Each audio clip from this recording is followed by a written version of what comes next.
Every so often when we were little, our parents would go away for a weekend while our Uncle Ron would watch us. Our Uncle Ron has been single his whole life, but he always loved kids, so he always happily did it. One Friday night, the same night our parents left town, we were all watching Titanic during a monster snowstorm.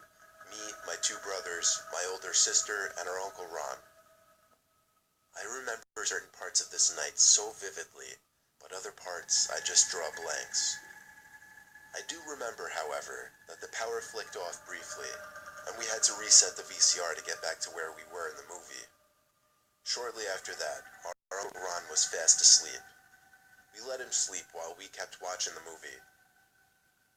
It was at the part where Rose was running with the axe back to the room that Jack was trapped in. One of my brothers was coming back from the bathroom, and on his way, he went outside for whatever reason, likely just to look at the snow. He came back inside yelling for us to come take a look at something. Starved for a little excitement, I guess, the three of us ran to the back door. We could see what he was talking about now. There was a set of footprints in the snow.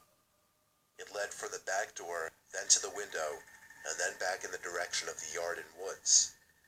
To make the matter even more eerie, he said he heard the back doorknob turn. Our sister, even though she was the oldest by 3 years, ran inside freaking out. My brothers and I, on the other hand, were kind of excited by it and wanted to follow the footprints. Our sister was threatening to wake up our Uncle Ron as she saw us putting our coats and boots on, but I convinced her it'd be fine and we weren't going too far, and that we'd be together. She went back to the living room to watch the movie without us while we all marched out into the cold snowstorm, following the footprints that were quickly filling in with new snow. The footprints led to the woods in the backyard. The deeper into the woods we got, the deeper the footprints were. We weren't sure if that was because less snow was falling to the ground under the trees, or because the footprints were fresher. We were following those footprints for a while, until finally, we saw where they were leading to. A cabin, literally tucked away in the woods. It was dark inside, though. No light was emitting from the windows. The footsteps led to the front door of the cabin, but we didn't dare go up to it. Instead, we crept over to the closest window to peer inside. It was too dark to see anything inside, though, but we noticed it wasn't actually a glass window. It was just a screen. Then, there were 2 thumps from inside of the cabin, and then the sound of something sliding. We didn't see what caused the sound, though. Suddenly, one of my brothers screamed and pointed behind us. We turned to see a head poking out from another window of the cabin, but it was so dark, all we could see was blackness, no features. Then, the head disappeared from view as we heard rapid thumping sounds inside of the cabin, and then the front door to the cabin burst open. We all screamed and ran for our dear lives back in the direction of the house, following the footprints. I don't think we were actually chased, though. The next day, we tried taking our Uncle Ron on a hike to that cabin, but we couldn't for the lives of us find it. The creepiest thing to this day, we still live in the same house, and after all these years, we still never came across that cabin again. In fact, we can't even find it on maps or Google Earth. If it weren't for the fact that I was with my 2 brothers, I would question if this ever even happened.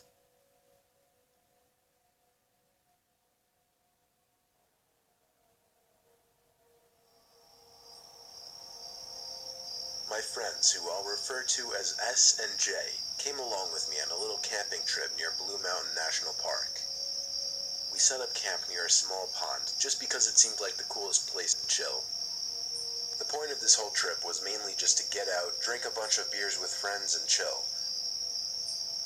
I cracked open my second Budweiser, laughing it up with S and J, talking about some of our other friends, with music playing in the background, overall just having a good time. Then, however, I saw S reach over for the speaker and turn it down all the way, and then shushed us and pointed out to the pond. S whispered, "Do you guys see that?" Jay and I looked out to the pond. The campfire had a glow that partially reflected on the pond water, but even yet, I couldn't see what he was pointing at. S whispered, "There's something in the water." went into the tent to get the flashlight from my bag. When I came out, S said don't, but I turned it on anyway and aimed it at the pond. The light didn't reveal anything or anyone, but we did all hear the sound of water being pushed, as if someone or something were walking in it. I turned out the light just because I was freaked out and looked at my two friends, who were both wearing cringing faces. I told S to shut off the speakers completely now. We all sat in our chairs, not really saying much anymore, just listening to the surroundings. About an hour passed, and within that time, nothing happened. So we grew more comfortable again, and things went back to normal. Eventually, I went to my tent, and S and J went to the tent that they'd be sharing, and we all went to sleep.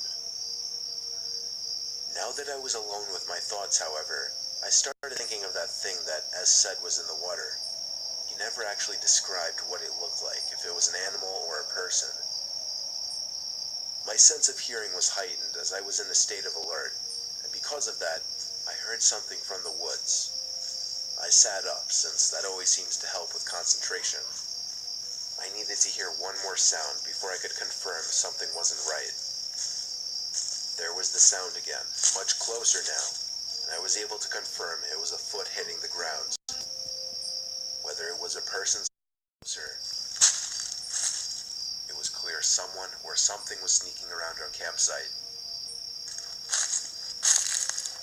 There was one final footstep. It was really close to the tent. I started texting S, but I was only able to type out the words, "There's something," before the gut-wrenching, blood-curdling scream pierced through the walls of the tent. I couldn't tell if it was the scream of a man or a woman. It's hard to explain, but it was deep enough where it could be a man, but not so deep to the point that it couldn't be a woman.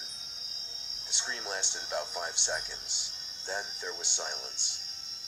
I didn't know if I should get out, call for my friends, or stay silent. I texted S, "Dude, we have to run." He responded, "What was that?" I didn't answer right away. Instead, I tried to think of what we could do. But pretty soon, S texted me again, saying the coast is clear, run for the car. I grabbed the keys from my bag, opened the zipper to the tent, and sprinted to the car, which luckily was only about 30 seconds away. We stayed in the car all night and went back the next morning for our stuff, which luckily was all still there. Still have no idea who, or even dare I say what that thing was at our campsite that night. Just happy we got out okay.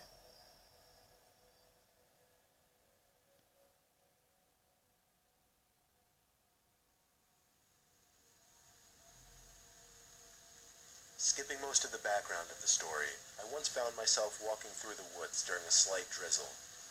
All I had on me was my backpack with a spare pair of pants, a flashlight, a tripod and camera, and some granola bars. I'm a photographer and video editor, and I was recording footage of a forest during rain, a river during rain, and snagging some pictures as well. Long story short, I found myself lost, trying to find my car. It was the worst day of my life. I was panicking, stressed, screaming to myself in anger, just wanting to find the car. I'd say an hour after getting lost, I started to pick up on noises around me. I don't mean multiple noises at once. I mean at times I'd hear the same noise, just on different sides of me. The noise was footsteps, undeniably. I was starting to panic that I was being hunted by a bear. That was only at first, though. I slowed down to quiet my own footsteps so I would more likely hear where the other footsteps were. And when I did, I turned my head as quickly as possible in that direction. I saw half a person's body jumping behind a tree. Instead of calling out something or confronting them, I did what I still think was the smart thing. I walked away fast, playing it off like I didn't see him. It was starting to get darker every minute now, and the rain was still coming down lightly, but my heart was racing faster than ever. I checked my phone every 10 seconds and finally got one bar. I stopped walking, wiped the screen of rainwater, and opened maps first thing to find the nearest road, which was very close. I let out a sigh of relief, only to hear footsteps closing in on me from behind. I turned and spotted the person again. It was a man, and I know that in of itself doesn't sound so disturbing. just really sketchy. But I'm telling you, the sight was horrifying. I could only see the man briefly before he jumped behind a tree once again as if he thought I couldn't see him. But he looked huge. Really tall, average build, maybe a little overweight. Jeans, and from what I could tell, a dark blue jacket with the hood half zipped down, exposing a white shirt underneath. He also had on glasses, but that's all I got of his face. He was hiding behind a tree maybe 15 feet away, and over the sound of millions of raindrops, all I heard was psst, psst. Now I ran. I didn't care anymore. I was borderline about to have a panic attack. I continued running when I found the road. I ran until I thought there was no chance of him catching up to me. Then I continued walking until I finally hitched a ride from a passing car, who took me back to where I was parked. I didn't bother mentioning what happened to the driver. I just told him I got lost is all. He went on his way as I got into my car and drove the half-hour trip back home, all the while reflecting on what just happened and my life.